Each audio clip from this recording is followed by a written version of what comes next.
नमस्कार, आप देख रहे हैं जनता टीवी। मैं हूं आपके साथ अमन त्रिपाठी। बुलेटिन की शुरुआत करेंगे एक बड़ी खबर के साथ। सीएम योगी के तेलंगाना दौरे को लेकर यह बड़ी खबर सामने, बड़ी खबर, बड़ी जानकारी। सीएम योगी तेलंगाना दौरे पर हैं। इस दौरान कई जनसभाओं को सीएम योगी संबोधित करेंगे। महबूबनगर रंगारेड्डी में जनसभा करेंगे, वहीं नगर कुनौल में भी जनसभा करेंगे सीएम योगी आदित्यनाथ। इस वक्त की बड़ी खबर, बड़ी जानकारी आपको बता रहे हैं। सीएम योगी का तेलंगाना दौरा प्रस्तावित है। इस दौरान कई जनसभाओं को सीएम योगी संबोधित करने वाले हैं। महबूबनगर रंगारेड्डी में जनसभा करते हुए सीएम योगी आदित्यनाथ नजर आएंगे, वहीं नगर कुनौल में भी सीएम योगी जनसभा करेंगे। सीएम योगी के तेलंगाना दौरे को लेकर यह बड़ी खबर, बड़ी जानकारी। कई जनसभाओं को संबोधित करेंगे सीएम योगी आदित्यनाथ। महबूबनगर रंगारेड्डी में जनसभा करेंगे, वहीं नगर कुनौल में भी जनसभा करेंगे सीएम योगी आदित्यनाथ। तेलंगाना दौरे पर हैं सीएम योगी आदित्यनाथ। इस वक्त की बड़ी खबर, बड़ी जानकारी आपको बता रहे हैं। कई जनसभाओं को सीएम योगी संबोधित करने वाले हैं।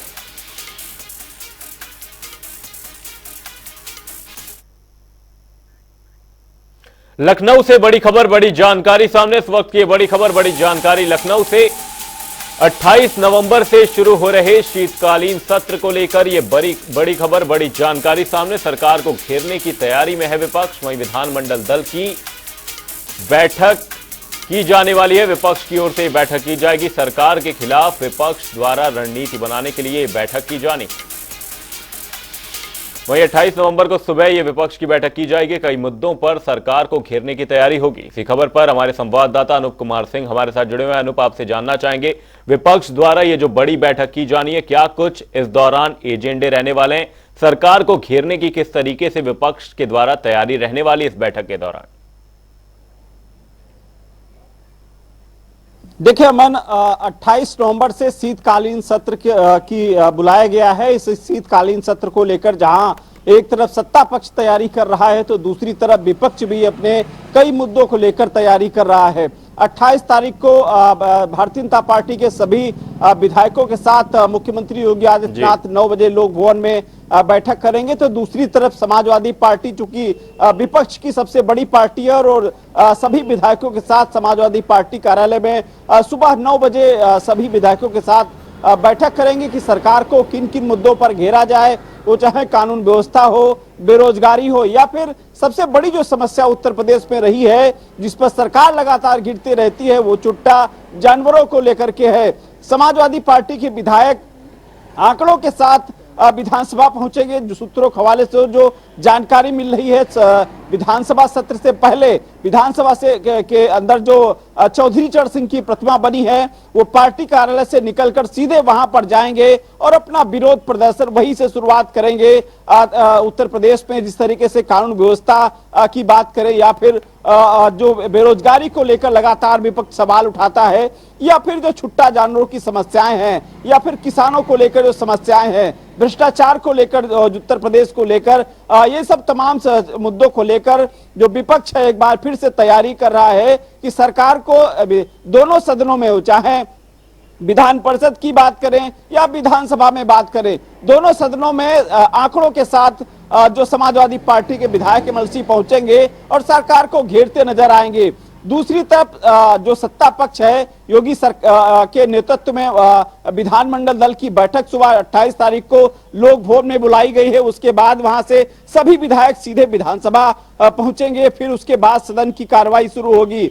4 बजे के आसपास योगी की कैबिनेट बैठक भी बुलाई गई है, क्योंकि 29 तारीख को अनुपूरक बजट लाना है। ऐतिहासिक अनुपूरक बजट होगा। पिछली बार से अब तक का सबसे बड़ा बजट कहा जा रहा है। करीब 42,000 करोड़ रुपए का यह बजट पटल पर रखा जाना है। तो एक नियम होता है कि जब भी बजट रखा जाता है या अनुपूरक बजट होता है, तो सबसे पहले वो कैबिनेट में पास होता है, और वही प्रक्रिया इस बार भी होगी। सब 28 तारीख को 4 बजे कैबिनेट बैठक होगी। उसमें जो अनुपूरक बजट है वो भी रखा जाएगा, और तमाम और प्रस्ताव है उन पर मुहर लगेगी। 29 तारीख को वो जो अनुपूरक बजट है सुबह पटल पर रखा जाएगा, और 30 तारीख को उस पर बहस होगी दोनों सदनों में। तो कुल मिला के कहा जा सकता है कि 4 दिन का सदन है, लेकिन धमाका बड़ा है। जो प्रदर्शन है वो भी काफी आशंकाएं हैं, और विपक्ष जिस तरीके से पुरजोर तरीके से कोशिश कर रहा है कि तमाम मुद्दों पर सरकार को घेरेंगे। तो उसको लेकर अब देखने वाली अमन बात यह होगी कि जब विधानसभा सत्र शुरू होने से पहले किस तरीके से माहौल होगा, क्या क्या मुद्दे दोनों सदनों में उठाए जाएंगे, और अब तक का जो सबसे बड़ा अनुपूरक बजट है उसमें किन किस विभागों को सरकार कितना विकास को लेकर उसमें सबको फंड मिलेगा। ये जानकारी ये भी मिल रही है कि 2022 में जो संकल्प पत्र में वादे सरकार ने किए थे, योगी सरकार ने, वो इसी अनुपूरक बजट में पूरा करना चाहती है। और जी बिल्कुल, ये बैठक बहुत जरूरी है। बैठक चाहे यहां पर सत्ता पक्ष हो चाहे विपक्ष हो, शीतकालीन सत्र की ये जो बैठक दोनों ही पार्टियों द्वारा की जानी बहुत बहुत यहां पर जरूरी रहने वाली है। बहुत बहुत धन्यवाद अनूप तमाम जानकारी के लिए। बुलेटिन में आगे बढ़ेंगे, रुक करेंगे एक और बड़ी खबर का। बड़ी खबर बड़ी जानकारी आपको बता रहे हैं, कांग्रेस कमेटी के पदाधिकारियों की ओर से लिस्ट जारी कर दी गई है। कांग्रेस कमेटी ने यह लिस्ट जारी की है। आपको बता दें, पदाधिकारियों की यह लिस्ट कांग्रेस कमेटी की ओर से जारी कर दी गई है। 130 सदस्यों की प्रदेश की टीम घोषित कर दी गई है। वहीं प्रदेश कार्यकारिणी में 16 उपाध्यक्ष, 38 महासचिव, 76 सचिव शामिल हैं। वहीं दिसंबर में कमेटी की पहली बैठक की जाएगी। बड़ी खबर बड़ी जानकारी सामने आ रही है। कांग्रेस कमेटी की ओर से लिस्ट जारी कर दी गई है। पदाधिकारियों की यह लिस्ट जारी की गई है। इसी खबर पर टीएन मिश्रा हमारे साथ जुड़े हुए हैं। टीएन मिश्रा जी, आपसे जानना चाहेंगे, प्रदेश कार्यकारिणी की यहां पर लिस्ट जारी कर दी गई है, कांग्रेस की ओर से तैयारियां करती हुई नजर आ रही है, क्या कुछ बड़ी बातें हैं इस लिस्ट में? देखिए अमन, प्रदेश कार्यकारिणी जिसे जो जारी की गई लिस्ट है, इसको लेकर के सबसे बड़ी बात है कि इन्होंने जाति समीकरण साधने की कोशिश की है। इसमें कार्यकारिणी में 16 उपाध्यक्ष, 38 महासचिव और 76 सचिव बनाए गए हैं। इसमें युवा चेहरों को ज्यादा तवज्जो दी गई है और कुछ लोगों को प्रोन्नति भी मिली है। लेकिन सबसे बड़ी कुर्मी यादव को बड़ी भागीदारी दी गई है, जो कि इनको सपा से लड़ना है, तो सपा के साथ कुर्मी यादव है, तो उनको उन्होंने तवज्जो दी है। अब सबसे बड़ी बात क्या है, जो पुराने नेता हैं जो बसपा छोड़ के सपा में आए थे, जैसे नसीमुद्दीन सिद्दीकी बहुत कद्दावर नेता हैं, नकुल दुबे बहुत कद्दावर नेता हैं, तो उनको इसमें महत्व नहीं मिला है। तो इसको लेकर के भी तमाम सवाल खड़े हो रहे हैं। लेकिन इतना जरूर है कि जो क्षेत्रीय अध्यक्ष थे उनमें थोड़ी निराशा हुई है, क्योंकि लोग क्षेत्रीय अध्यक्ष बनाए गए थे खाबड़ी के कार्यकाल में और वो बढ़ चढ़ के पार्टी गतिविधियों में हिस्सा भी ले रहे थे। लेकिन अब क्या है कि इनके शामिल न होने से थोड़ा जो है असंतोष है और जो है, लेकिन नए लोग शामिल किए गए। तमाम जो पुराने चेहरों शामिल करने की बात की जा रही थी उनको जरूर हटाया गया है और ये जो है थोड़ा पार्टी में कलह की स्थिति भी ला सकती है।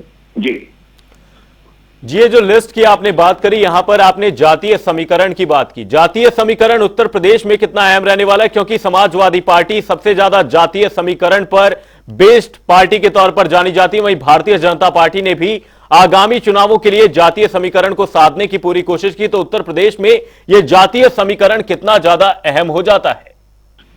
देखिए हमारे यूपी में सारी राजनीति जाति राजनीति हो रही है।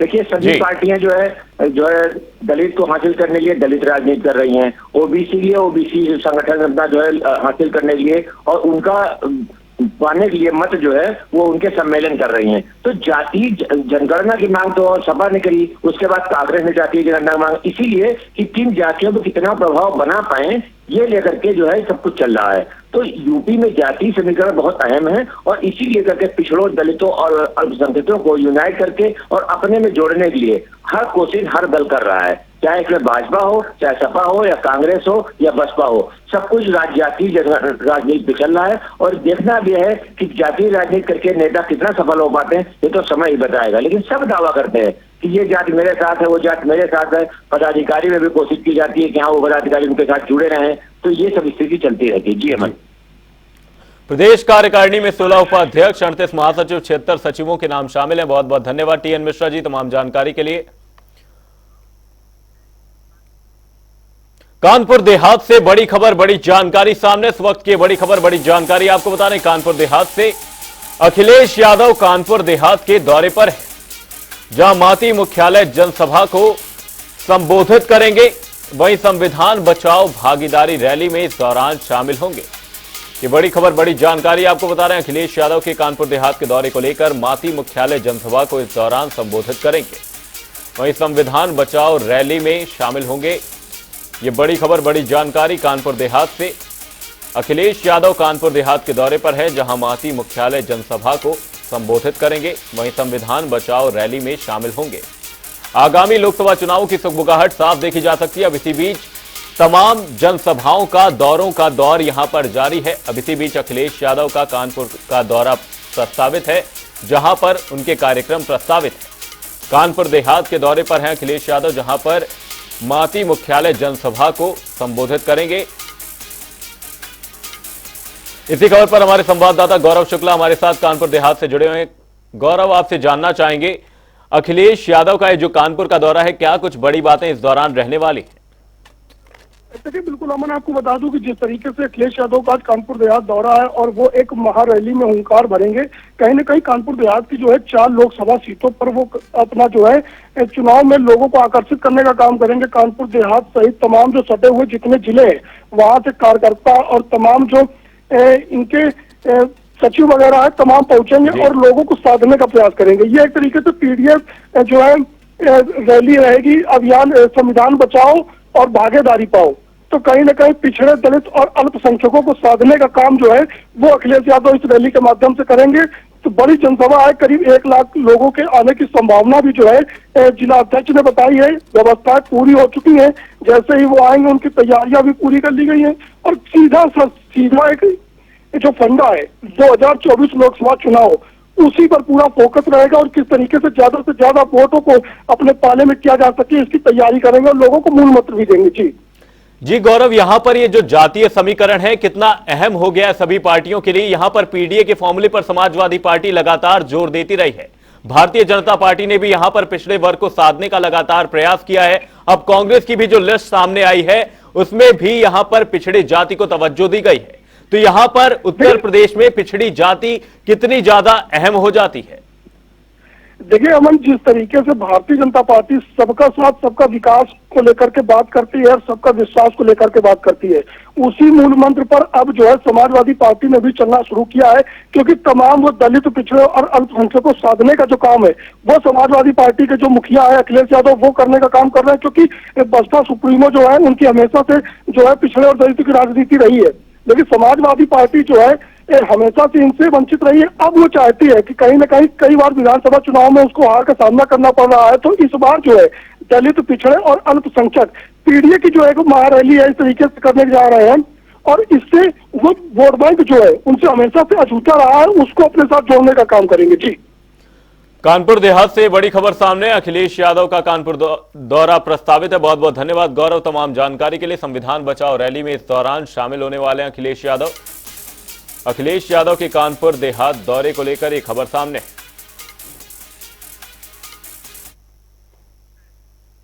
उच्च शिक्षा मंत्री योगेंद्र उपाध्याय मिर्जापुर पहुंचे, जहां उन्होंने प्रस्तावित विंध्य विश्वविद्यालय स्थल का निरीक्षण किया और कहा कि जल्द ही शिलान्यास किया जाएगा। साथ ही मंत्री योगेंद्र उपाध्याय ने कहा कि शिलान्यास के लिए प्रधानमंत्री नरेंद्र मोदी या गृह मंत्री अमित शाह आएंगे। साथ ही उन्होंने बताया कि जिले के मडिहान में विंध्य विश्वविद्यालय स्थापित होने से 3 जिलों को लाभ मिलेगा। मंत्री योगेंद्र उपाध्याय ने कहा कि सरकार की मंशा है कि यूपी शिक्षा का हब बने।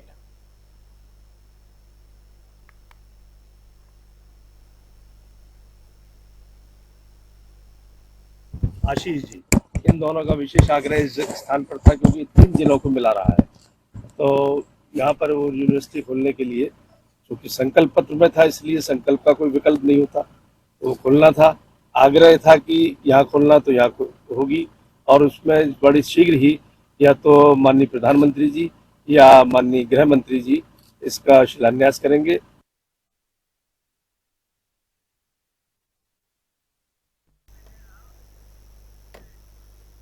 मिर्जापुर में मंत्री आशीष पटेल के कैंप कार्यालय पर जाकर छात्रों को अपनी स्कॉलरशिप के लिए गुहार लगाना महंगा पड़ गया।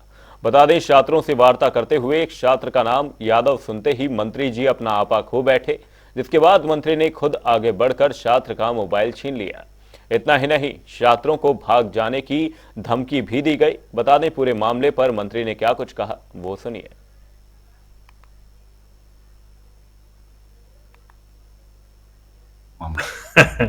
आप तो इतने वर्षों से हम लोगों को जानते हैं।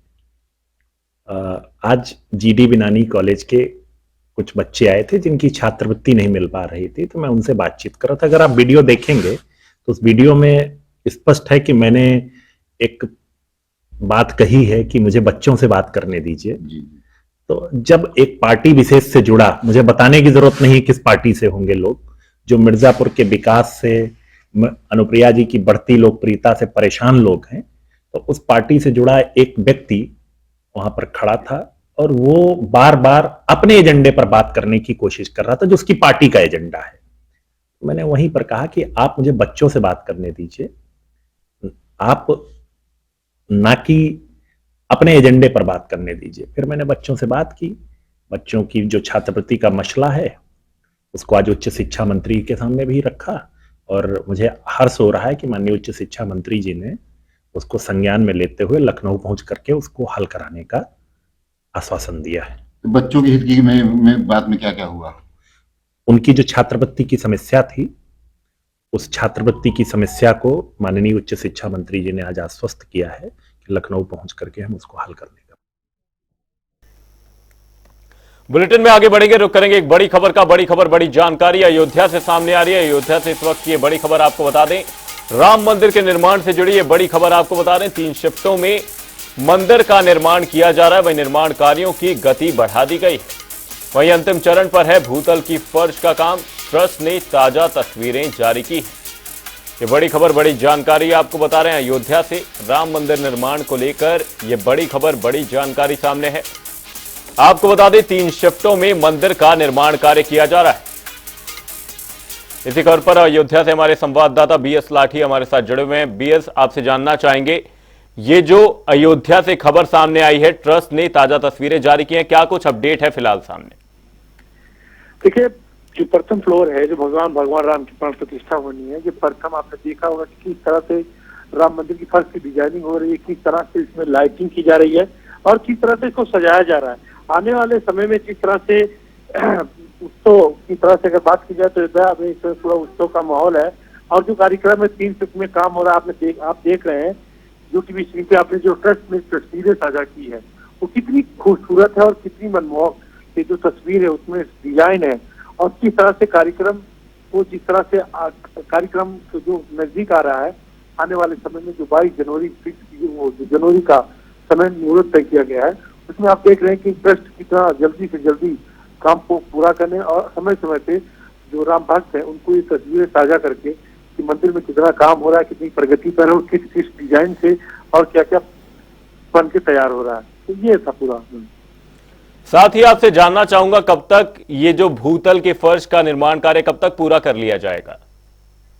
अगर बात की जाए तो ये दिसंबर में इनका पूरा लक्ष्य है, दिसंबर में पूरा कंप्लीट करके ये पूरी फर्श जो है, क्योंकि आने वाले अगले महीने में जो प्राण प्रतिष्ठा है उसमें आप देख रहे हैं कि चाहे 5 राज्य में जहाँ चुनाव हो, देश के चाहे सूबे के मुखिया योगी आदित्यनाथ हो, चाहे गृह मंत्री हो, चाहे प्रधानमंत्री हो, ये एकदम ये कह रहे हैं यहाँ कि प्रधानमंत्री जी भी कहे हैं और अमित शाह जी कहे कि आने वाले समय में राम मंदिर बन रहा है, तय समय से पहले बन के जो तैयार हो रहा है। तो दिसंबर में जो लक्ष्य रखा था उससे तय समय से पहले राम मंदिर बन के तैयार हो जाएगा। जी हमें बहुत बहुत धन्यवाद बीएस लाठी तमाम जानकारी के लिए। 3 शिफ्टों में मंदिर का निर्माण कार्य किया जा रहा है। अयोध्या से ये बड़ी खबर, बड़ी जानकारी, निर्माण कार्यों की गति बढ़ा दी गई है। बुलेटिन में फिलहाल के लिए सिर्फ इतना, कहीं जाएगा नहीं। जनता टीवी पर खबरों का सिलसिला रहेगा जारी, तब तक के लिए नमस्कार।